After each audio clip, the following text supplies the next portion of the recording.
রাশিয়ার S-400 আকাশ প্রতিরক্ষা ব্যবস্থা তো স্রেফ একটা অজুহাত। ন্যাটো সদস্য হয়েও তুরস্ক কেন মার্কিন F-35 যুদ্ধবিমান পাচ্ছে না? এর আসল কারণ রাশিয়া নয়, এই চক্রান্তের মাস্টারমাইন্ড বসে আছে তেল আবিবে। কিন্তু তুরস্কের হাতে পঞ্চম প্রজন্মের এই বিমান দেখতে ইসরায়েল এত ভয় পায় কেন? কেনই বা আমেরিকা এখানে ইসরায়েলের বডিগার্ডের ভূমিকা পালন করছে?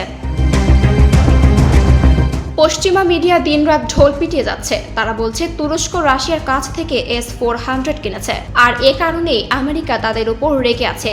কিন্তু এটি আমেরিকার দ্বৈতনীতি ঢাকার এক হাস্যকর যুক্তি।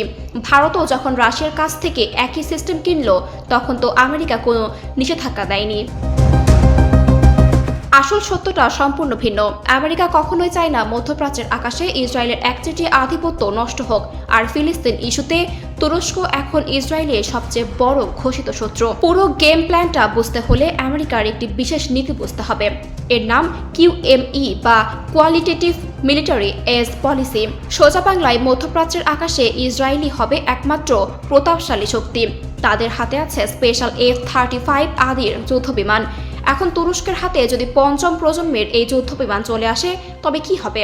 মুহূর্তে ইসরায়েলের সামরিক শ্রেষ্ঠত্ব ধুলোয় মিশে যাবে। খেয়াল করলে দেখবেন আমেরিকা ঠিকই গ্রিসকে এই আধুনিক যুদ্ধবিমান দিচ্ছে। কেন দিচ্ছে? কারণ পূর্ব ভূমধ্যসাগরে গ্রিস হলো ইসরায়েল ও আমেরিকার বড় বন্ধু, আর তুরস্ক হলো তাদের পথের কাঁটা। তুরস্ক ন্যাটোর সক্রিয় সদস্য, তারপরও সিরিয়াতে তুরস্কের ক্রমবর্ধমান প্রভাব ইসরায়েলের ঘুম হারাম করে দিয়েছে। সবশেষ রিপোর্ট অনুযায়ী সিরিয়ার বিমানবন্দরে 8 বার বিমান হামলা চালিয়েছে ইসরায়েল। ওয়াশিংটনের প্রো ইসরায়েলি লবিগুলো যে কোনো মূল্যে তুরস্ককে দুর্বল রাখতে চায়। মুসলিম বিশ্বের একমাত্র সুসংগঠিত শক্তিশালী দেশ যেন তাদের বিরুদ্ধে যেতে না পারে, সেটাই তাদের লক্ষ্য। আমেরিকা এখানে কোনো বিশ্বনেতার ভূমিকা পালন করছে না, তারা স্রেফ ইসরায়েলের বডিগার্ড হিসেবে কাজ করছে।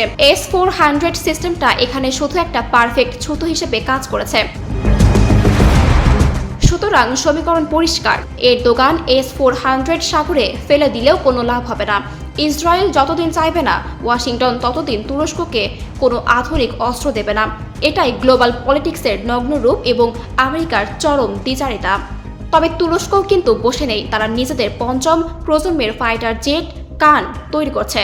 পাশাপাশি নিজেদের ড্রোন প্রযুক্তিকেও তারা দিন দিন অন্য উচ্চতায় নিয়ে যাচ্ছে। ইসরায়েল আর আমেরিকার এই নোংরা রাজনীতিকে বুড়ো আঙুল দেখিয়ে তুরস্ক কি আকাশ প্রতিরক্ষায় স্বয়ংসম্পূর্ণ হতে পারবে? আপনাদের কি মনে হয়? কমেন্ট করে আমাদের জানান। ফাল্গুনী আহমেদ, ডেস্ক রিপোর্ট, আমি আল টিভি।